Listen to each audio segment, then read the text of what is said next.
കേരളത്തിൽ സമരങ്ങളിൽ പലതവണ കണ്ടിട്ടുള്ള ഒരു നേതാവാണ് കെ സുരേന്ദ്രൻ. പിന്നീട് പ്രസിഡന്റായി വന്നു. അദ്ദേഹത്തിന്റെ കാലാവധി അവസാനിച്ച് അദ്ദേഹം തന്റെ കർത്തവ്യം പൂർത്തിയാക്കി മടങ്ങുകയാണ്. അദ്ദേഹത്തിന്റെ ഭാവി രാഷ്ട്രീയം എന്തായിരിക്കും?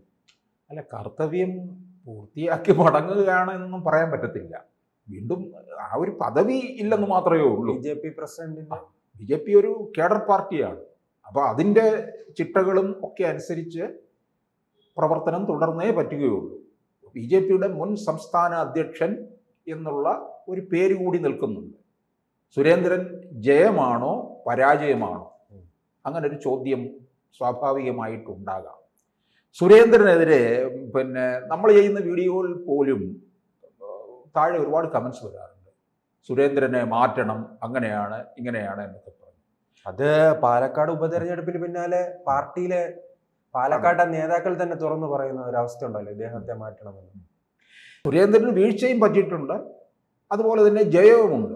നമ്മൾ രണ്ട് വശം കാണണം. ഏത് പാർട്ടിയുടെ അമരക്കാരന്മാരായിട്ടുള്ളവർക്കും ജയപരാജയങ്ങൾ ഉണ്ടെന്നുള്ളതാണ്. Indian national കോൺഗ്രസിലില്ലേ, CPM-നകത്തില്ലേ. ഇപ്പം സുരേന്ദ്രനെ സംബന്ധിച്ചിടത്തോളം ഉള്ള ഒരു കുഴപ്പമെന്ന് പറഞ്ഞാൽ ഏറ്റവും പ്രധാനമായിട്ട് ഓടിയെത്തുന്നത് ഈ ഒരേ സമയം രണ്ടിടത്ത് കയറി മത്സരിച്ചത്.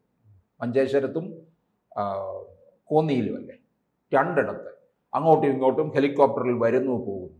ശരി, കേരളത്തിലൊരു 10-15 സീറ്റുള്ള ഒരു പാർട്ടിയാണ് ഇങ്ങനെ മത്സരിച്ചതെങ്കിൽ നമുക്ക് പറയാം. ഇവിടെ അതെന്തിൻ്റെ പേരിലാണ് അത് കാണിച്ചതെന്നുള്ളതാണ് ഇപ്പോഴും പലർക്കും അറിയാത്ത കാര്യം. അപ്പോൾ സുരേന്ദ്രനെ പറ്റി പറയുമ്പോൾ ആദ്യം പറയുന്ന കാര്യം അതാണ്. ഒരിടത്ത് ശ്രദ്ധ കേന്ദ്രീകരിച്ചിരുന്നുവെങ്കിൽ അതൊരു സീറ്റ് ഉറപ്പിക്കാമായിരുന്നു, പ്രത്യേകിച്ച് മഞ്ചേശ്വരം. പിന്നെ പലയിടങ്ങളിൽ വോട്ട് വിഹിതം വർദ്ധിപ്പിച്ചു വന്നു എന്ന് സുരേന്ദ്രൻ പക്ഷം ആവർത്തിക്കുന്നുണ്ട്. അത് കൃത്യമായ കണക്കാണല്ലോ, അതാർക്കും തള്ളിക്കളയാൻ പറ്റത്തില്ല, മറച്ചു വയ്ക്കാനും സാധിക്കുന്നതല്ല. വോട്ട് വിഹിതം വർധനവ് ഉണ്ടായിട്ടുണ്ട്. ഇപ്പോൾ 2024 കണക്കനുസരിച്ച് 11 മണ്ഡലങ്ങളിൽ ഇവര് 1-ാം സ്ഥാനത്താണ്. പിന്നെ 2-ാം സ്ഥാനത്ത് നിൽക്കുന്ന നിരവധി മണ്ഡലങ്ങൾ, 8 മണ്ഡലം. അപ്പോൾ കണക്ക് കൂട്ടുമ്പോൾ കേരളത്തിൽ 10-15 സീറ്റ് നിയമസഭാ തെരഞ്ഞെടുപ്പിൽ പിടിക്കാം എന്നുള്ളതും പറയുന്നുണ്ട്. പക്ഷേ അത് നമുക്ക് പറയാൻ പറ്റത്തില്ല ഇപ്പോൾ. കാരണം ലോക്സഭാ തെരഞ്ഞെടുപ്പ് കഴിഞ്ഞ് 2 വർഷം, അതായത് 26-ലേ ഉള്ളൂ. അപ്പോൾ ഈ 2 വർഷത്തിനിടയ്ക്കുണ്ടാകാൻ പോകുന്ന മാറ്റങ്ങളൊക്കെ എന്ന് പറയുന്നത് രാഷ്ട്രീയത്തിൽ വളരെ വലുതാണ്. അപ്പം രാഷ്ട്രീയ കാലാവസ്ഥ മാറി മറിയും. അതിൻ്റെ ഫലം നമുക്ക് ഇവിടെ ഉറപ്പിക്കാൻ പറ്റത്തില്ല.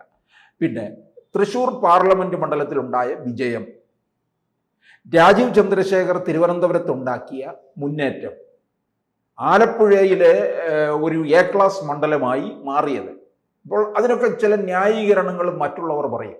അത് ശോഭാ സുരേന്ദ്രൻ്റെ കഴിവാണ് എന്ന് പറയും. തൃശ്ശൂരിൽ BJP വിജയിച്ചത് സുരേഷ് ഗോപിയുടെ കഴിവാണ്, സുരേഷ് ഗോപി എന്ന സിനിമാ നടൻ്റെ ഒരു ഗ്ലാമറിലൂടെയാണ് ആ മണ്ഡലം ലഭിച്ചത് എന്നൊക്കെ പറയും. അത് ആ ഘടകവും അതിനകത്തുണ്ടായിരുന്നു. പിന്നെ ശോഭാ സുരേന്ദ്രൻ്റെ ഒരു കടന്നുകയറ്റം എന്നൊക്കെ പറയുന്നത് മറ്റാർക്കുമില്ലാത്ത ചില സവിശേഷത അവർക്കുണ്ടെന്നുള്ളതാണ്. അതൊക്കെ വോട്ട് വിഹിതം വർദ്ധിപ്പിച്ചു. പക്ഷെ എന്നാലും പാർട്ടിയുടെ അമരക്കാരനായിട്ടിരിക്കുന്ന ആള് സുരേന്ദ്രൻ തന്നെയാണ്. അല്ല, അദ്ദേഹം ഇപ്പോൾ BJP പ്രസിഡന്റ് പദവി ഒഴിഞ്ഞതിന് പിന്നാലെ അദ്ദേഹത്തെ ഇനി പാർട്ടി എങ്ങനെയായിരിക്കും, ഒരു ദേശീയ നേതാവാക്കി മാറ്റാനുള്ള ശ്രമമായിരിക്കുമോ, അതോ ഇനി കേന്ദ്ര മന്ത്രിസഭയിലേക്ക് ഉൾപ്പെടുത്തുമോ? അങ്ങനെ എങ്ങനെയായിരിക്കും പാർട്ടി അദ്ദേഹത്തെ ഉൾക്കൊള്ളുക? എന്തായാലും ഗവർണറായിട്ട് ഇപ്പോൾ ഒന്നും പറഞ്ഞു വിടത്തില്ല, കാരണം അത്രയും പ്രായമായിട്ടില്ലല്ലോ, അധികം പ്രായമില്ലല്ലോ. ഇപ്പൊ കുമ്മനം രാജശേഖരന്, O രാജഗോപാല്, പിന്നെ ശ്രീധരൻപിള്ള, ഇവരൊക്കെ കുറച്ച് പ്രായമായി. ഇപ്പം കുമ്മനം മിസോറാം ഗവർണറായി പോയി, അവിടുന്ന് തിരിച്ചു വിളിപ്പിച്ച് ഇവിടെ വന്ന് മത്സരിക്കുകയും ചെയ്തു. അതുകൊണ്ട് ഗവർണറാക്കത്തില്ല എന്ന് പറയുന്നില്ല, പക്ഷെ അതിനൊക്കെ ഇനി സമയമുണ്ട്.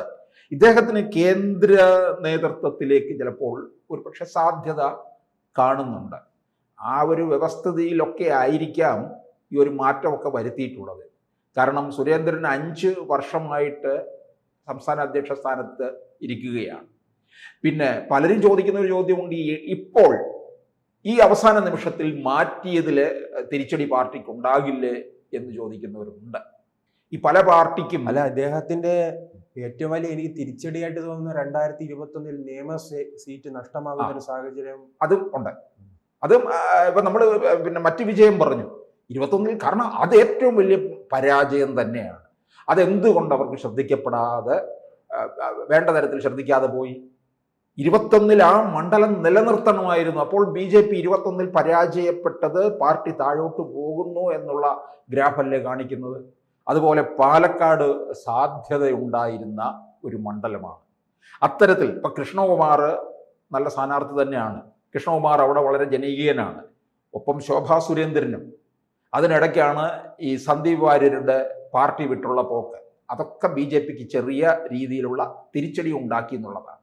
പിന്നെ BJP എപ്പോഴും, BJP എന്നല്ല ഏത് പാർട്ടിയായാലും, ഈ പാർട്ടിയുടെ അമരത്ത്, സംസ്ഥാന ഘടകത്തിന്റെ അമരത്തിരിക്കുമ്പോൾ, ഇവിടെ BJPയുടെ സംസ്ഥാന അധ്യക്ഷൻ, CPMന്റെ ആണെങ്കിൽ സംസ്ഥാന സെക്രട്ടറി, കോൺഗ്രസ് ആണെങ്കിൽ പിന്നെ KPCC പ്രസിഡന്റ്, ഇങ്ങനെയുള്ള സ്ഥാനങ്ങളാണുള്ളത്.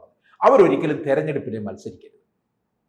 CPMൽ അത് ശ്രദ്ധിച്ചിട്ടുണ്ടോ? പാർട്ടി സെക്രട്ടറി ആയിട്ടിരിക്കുമ്പോൾ മത്സരിച്ചിട്ട് ആരെങ്കിലും ഉണ്ടായിരിക്കാം ഒരു പക്ഷേ കൂടുതൽ തവണയും മത്സരിക്കാനുള്ള സാധ്യതയില്ല. കാരണം അവർ കാര്യങ്ങൾ നിയന്ത്രിക്കണം മുഴുവൻ, അത്തരത്തിൽ പോകണം. ഇവിടെ പിന്നെ സുരേന്ദ്രൻ BJPയുടെ സംസ്ഥാന അധ്യക്ഷനായിട്ടിരിക്കും, പിന്നെ ഓരോ സീറ്റിലും കയറി മത്സരിക്കാനും നിൽക്കും.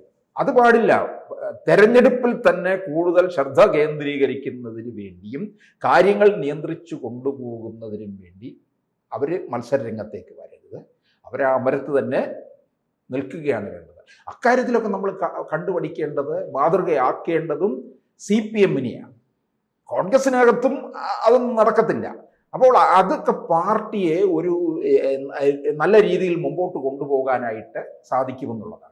പിന്നെ രാജീവ് ചന്ദ്രശേഖർ തിരുവനന്തപുരത്ത് ഉണ്ടാക്കിയ വിജയം വലിയ വിജയം തന്നെയാണ്. അത് സുരേന്ദ്രൻ പിന്നെ എടുത്ത് ഉയർത്തി കാട്ടുന്നുണ്ട്. കാരണം അതിലെ 5 നിയമസഭാ മണ്ഡലങ്ങൾ BJPക്ക് അനുകൂലമാണ്.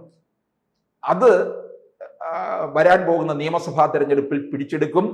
ഒപ്പം ഈ തദ്ദേശ തെരഞ്ഞെടുപ്പിൽ ഈ തിരുവനന്തപുരം കോർപ്പറേഷനും നേടും എന്നുള്ള ഒരു കണക്കുകൂട്ടലുണ്ട്. ഇതൊക്കെ തൻ്റെ വിജയമായിട്ടാണ് സുരേന്ദ്രൻ കാണുന്നത്. ഈ വരാൻ പോകുന്ന തദ്ദേശ തെരഞ്ഞെടുപ്പ് വളരെ പ്രധാനപ്പെട്ടതാണ്. കാരണം പാർട്ടിക്ക് താഴെ തട്ടിൽ എത്രത്തോളം വളർച്ചയുണ്ട് എന്ന് തെളിയിക്കാൻ പോകുന്നതാണ് ഈ പഞ്ചായത്ത് തെരഞ്ഞെടുപ്പ് എന്ന് പറയുന്നത്. പല പഞ്ചായത്തുകൾ ഇവർക്ക് പിടിച്ചെടുക്കാൻ കഴിഞ്ഞാൽ അത് നിസ്സാരമായിട്ട് കാണാൻ കഴിയില്ല. അവിടുന്ന് കയറി കത്തി പടരാൻ പോകുന്നു എന്നുള്ളതിൻ്റെ സൂചനയായിരിക്കും വരാൻ പോകുന്ന നിയമസഭാ തെരഞ്ഞെടുപ്പിലും. പഞ്ചായത്ത് തെരഞ്ഞെടുപ്പിനെയും ലോക്സഭാ തെരഞ്ഞെടുപ്പിനെയും നിയമസഭാ തെരഞ്ഞെടുപ്പിനെയും 3ആയിട്ട് കാണുന്ന ഒരു രീതി. അല്ല, മറ്റൊരു കാര്യം, ഈ രാജീവ് ചന്ദ്രശേഖർ ഈ ഗ്രൂപ്പിലൊന്നും പെടാത്ത ഒരു വ്യക്തി കൂടിയാണ്. പക്ഷെ 2 ഇപ്പോഴും ശക്തമായുണ്ട്. സുരേന്ദ്രൻ ഗ്രൂപ്പും വി മുരളീധരൻ ഗ്രൂപ്പും കൃഷ്ണദാസ് ഗ്രൂപ്പും പക്ഷവും. ഈ 2 ഗ്രൂപ്പുകളെയും പക്ഷത്തെയും എങ്ങനെ നിയന്ത്രിച്ച് കൊണ്ടുപോകാൻ കഴിയും രാജീവ് ചന്ദ്രശേഖർ? എനിക്ക് തോന്നുന്നു അതിനു വേണ്ടി തന്നെയാണ് രാജീവിനെ ഇറക്കിയിരിക്കുന്നത്. ഇപ്പൊ ശോഭ സുരേന്ദ്രനെ ഇറക്കിയിരുന്നുവെങ്കിൽ വീണ്ടും ആ വിഭാഗീയത അതുപോലെ തന്നെ നിൽക്കും. ശോഭ സുരേന്ദ്രനെ ഇറക്കിയിരുന്നുവെങ്കിൽ പല നേട്ടവും ഉണ്ടാകും. നമ്മൾ കഴിഞ്ഞ ദിവസം ഒരു വീഡിയോയിൽ പറഞ്ഞതുപോലെ, ഒന്ന്, ഒരു സ്ത്രീയാണ് പാർട്ടിയുടെ അമരത്ത് വരുന്നത്. പിന്നെ ശോഭാ സുരേന്ദ്രൻ എവിടെ കൈവയ്ക്കുന്നോ അല്ലെങ്കിൽ കാല് വെച്ചിട്ടുണ്ടോ അവിടം പൊന്നാക്കി മാറ്റിയിട്ടുമുണ്ട്. അത് പാർട്ടി സംസ്ഥാന അധ്യക്ഷയായിട്ടിരിക്കുമ്പോഴും അതുണ്ടാകും എന്നും പാർട്ടി മനസ്സിലാക്കുന്നുണ്ട്.